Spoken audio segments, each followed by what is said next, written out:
Bonjour à toutes et à tous et bienvenue dans ce nouveau numéro de votre magazine d'information en République démocratique du Congo, Top 243 News.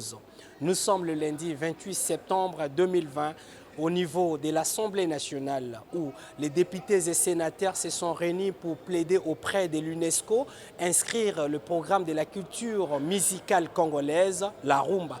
Pour ce faire, aujourd'hui, il y a eu les députés et sénateurs qui ont échangé dans ces cadres. Vous suivrez dans ces reportages.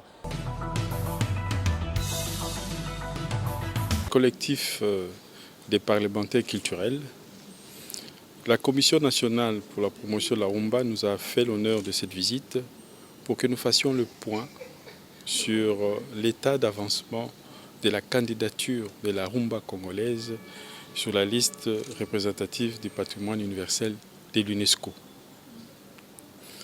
Nous pensons, nous, parlementaires culturels, que cette inscription de la rumba congolaise doit devenir une affaire d'État. Voilà un patrimoine qui non seulement nous est commun par l'histoire, mais c'est un patrimoine qui fédère toutes les émotions, tous les sentiments, toutes les valeurs traditionnelles de la République démocratique du Congo. C'est un outil formidable de cohésion nationale. C'est un instrument inespéré de rassemblement de toutes les traditions, de l'ensemble du peuple congolais, parce que nous avons là une œuvre qui transcende les tribus, qui transcende les ethnies et qui œuvre comme socle de l'identité nationale et reflet de ce que nous avons en commun. Voilà pourquoi nous, parlementaires, nous avons décidé de faire de l'inscription de la rumba au patrimoine universel de l'UNESCO une affaire d'État, une affaire nationale. Parce que nous voulons aussi que la rumba féconde une économie immatérielle dynamique, que des jeunes Congolais soient insérés dans une filière qui non seulement va produire des emplois, mais des emplois spécifiques, des emplois qui vous ramènent vers un travail rémunéré, mais un travail enthousiaste, un travail émotionnel. Nous voulons, au travers de cette inscription, donner toutes les opportunités à notre pays d'enfanter une économie créative, une économie culturelle, une économie festivalière, une économie touristique. Voilà l'essence de cette rencontre. Nous avons commencé aujourd'hui, mais nous nous sommes engagés à accompagner les plaidoyers de la Commission pour que la nation sache que nous avons rendez-vous avec l'histoire.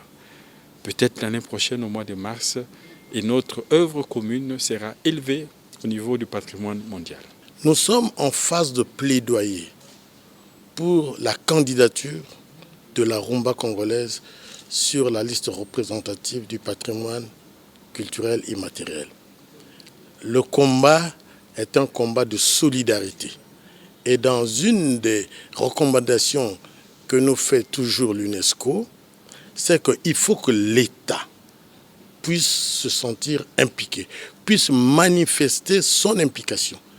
C'est pourquoi aujourd'hui c'est un grand honneur, je disais, et un grand moment, parce que les parlementaires, les élus du peuple, ceux qui représentent la base, la vraie base, nous donnent des motifs d'espoir pour que véritablement ce combat puisse se mener dans les conditions voulues et dans les conditions d'espérance.